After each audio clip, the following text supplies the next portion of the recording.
All of these spectacular happenings are visible manifestations of its existence. An electrical circuit that links the top of Earth's atmosphere, where charged particles are plentiful, to the Earth hundreds of miles below. Scientists at the University of Colorado, Penn State, and the National Center for Atmospheric Research are working to develop a scientific model of the processes across various spatial and time scales within the global circuit.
To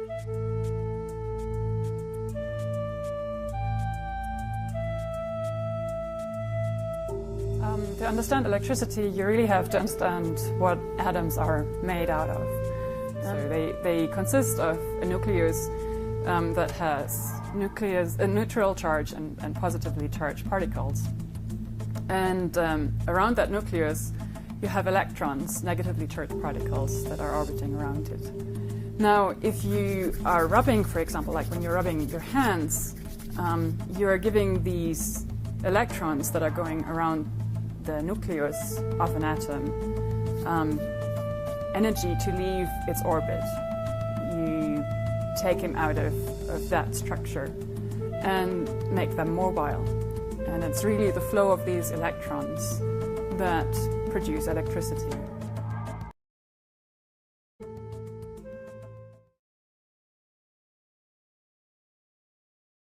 On climate, those are very complex questions. We first have to understand the basics, which is what we are doing, in order to see what other impacts it has.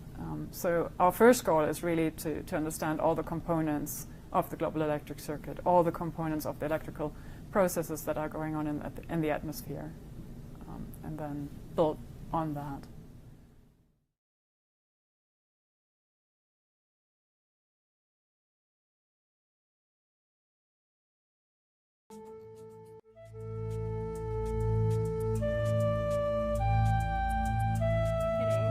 So we're looking at the role of thunderstorms and electrified clouds in the global electric circuit. So a cloud doesn't have to actually be producing lightning to be electrified. And there's what we call a Wilson current that generally runs from the top of the cloud into the ionosphere and helps feed the global electric circuit. So in the typical thunderstorm setup, it's a source of charge. In the reverse setup, or the opposite polarity, it's generally a sink. So we're hoping to find some parameters of thunderstorms, like we're looking at the speed of the updraft and how much ice is in there, and we're hoping we can relate that to how strong or weak the current is. Why lightning? Well, you know, I like anything that tells us something about what's happening in these severe and extreme convective storms. You know, when I was a kid, I was experienced looking at, well, spending a lot of time outdoors. And through that, of course, there was always a risk of having interactions with lightning or flooding or tornadoes. You know, I'm from the Midwest originally, but of course down here in Georgia we have a lot of the same phenomena as well. And I always like to understand things that I found scary.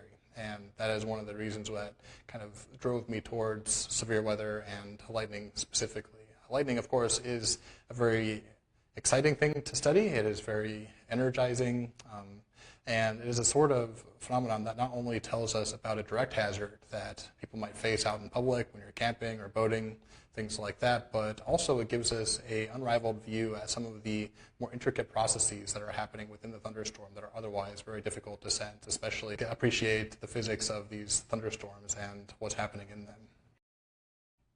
So one of the things that you measure is how long some lightning strikes are, but also at the Severe Storms Research Center, you're also measuring lightning activity in North Georgia. You have for the last decade, right? That's right. And tell us about that lightning sensor network that you have. Yeah, the lightning sensor network we have is called a lightning mapping array. It is a collection of radio receivers. We have an example here. So this is an example of one of the antennas from one of the stations in our network. And then these antennas are connected to the actual sensor unit, which is this box right here. This is an LMA unit, which contains a computer as well as some peripherals that allow us to record very precisely the time of arrival of radio signals generated by lightning. You can imagine that, you know, lightning is comprised of a bunch of tiny little sparks, and then each spark will emit a radio wave. And if we can record accurately the time at which all those radio waves reach all of our stations distributed all around Atlanta, then we can basically work out exactly where in the cloud that lightning strike came from. And then by collecting those over time, you can actually piece together, kind of like playing connect the dots, the overall structure of the lightning flash from its start all the way through its finish with a very precise accuracy, even as low as maybe 30 feet, something like that. And that's something that you all have put all of these lightning sensor arrays in North Georgia over time. Mm-hmm. So when you figure out where the lightning strikes are originating from, how do you think that could maybe 20 years down the line help with keeping people safer and knowing, this storm, will it be able to tell us, okay, this storm structure is more capable of producing cloud-to-ground lightning than others? What kind of information do you hope that in a couple of decades this will lead to getting better warnings for people? There's actually a lot of different benefits for having a lightning mapping array, or even just a lightning detection array in general. So lightning is, of course, a hazard on its own. It can strike somebody and cause potential injury or death. It can also strike infrastructure. It can take down, for instance, a wind turbine or a power line or something like that. It can cause trees damage and things like that. But in addition to the direct hazard it poses to people and to infrastructure, it also tells us something about what's happening in the storm itself. So we can use the frequency of lightning and the scale and evolution of lightning flashes, so how the flashes propagate through the clouds, to make inferences about the convective nature of thunderstorms. So where there are very intense updrafts and downdrafts, where there are intense parts of the storm that can also reveal whether or not the storm is likely to produce severe weather. And so what it comes down to is that lightning is very good at telling us, lightning detection is very good at telling us where the lightning hazards are, but it also gives information about where the severe weather hazards are. So your tornadoes, your hail, derechos, things like that. So it's a very useful measurement for being able to peer into these thunderstorms that are otherwise very difficult to detect, especially at these finer scales.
In 1831, Michael Faraday in London and Joseph Henry in New York independently discovered electromagnetic induction.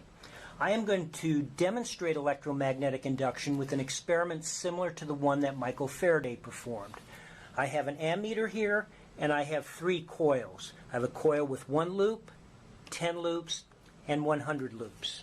I also have a bar magnet, and I will start by connecting the single loop coil to the ammeter. I now have the single loop coil connected to the ammeter, and I'm going to move the bar magnet into and out of the coil. And if you watch very closely, you can see a slight deflection of the ammeter needle. Okay, so now let me connect the 10 loop coil. And then I'm going to do the same thing. I'm going to move the bar magnet in and out of the coil. Now you can see more movement of the needle. In fact, if I go very slowly, you see just a little bit of a deflection. And if I go quickly, you see a greater amount of deflection. Also, as the magnet is going in, the needle deflects to the right. And as I pull the magnet out, it deflects to the left. But when the magnet isn't moving, there's no deflection, indicating no current flowing. Okay, so when the magnetic field is changing going into the coil, there's a positive current flowing. When it's changing coming out of the coil, there's a negative current flowing. And now let me connect the 100 loop coil.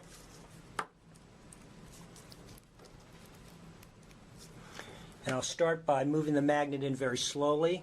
You see a deflection to the right, pull it out to the left. If I go in quickly, you see a much greater deflection. Okay, so the rate of change of the magnetic field affects the current also. We saw that as the number of turns in the coil increased, the current increased. So the current is proportional to the number of turns, which we'll use N to represent. We also saw that the current increased as the rate of change of magnetic flux inside the coil increased. So d psi dt represents the change in the magnetic flux inside the coil. Now, if we were to monitor the resistance of the whole circuit, that is of the coil and the wires and the ammeter, we would find that the current was inversely proportional to the total resistance of the circuit. Now, this equation is usually written as I is equal to minus n over r d psi dt, and we'll talk about the significance of this minus sign in a future video on Lenz's law. So now if we multiply both sides of the equation by r, we get Ri equals minus n d psi dt, and resistance times a current is a voltage or a potential. We call that the electromotive force. And so the electromotive force is equal to minus n d psi dt, and this is known as Faraday's law.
While most of us are familiar with these kinds of models, did you know that mathematical equations could be used as models as well? We use math to represent natural phenomena, like how much energy Earth receives from the sun, and the weather that emerges as a result. By taking these things we know and translating them into a mathematical model, we can build a pretend Earth, a model to test things that we never could in the real world. Because models have to calculate so much math and can end up having so many variables, we use supercomputers. They help us predict what is likely to occur, from tornado-producing storms on the Great Plains to hurricanes forming in the Atlantic. Trying to create a model for the global electric circuit presents incredible challenges. First of all, studying the global electric circuit requires experts across many areas. Scientists who specialize in the uppermost atmosphere, solar wind, electromagnetism, chemistry, the physics of lightning, cloud formation, volcanic weather, and more. Secondly, the model is trying to encompass events that are a part of the global electric circuit on vastly different time and spatial scales.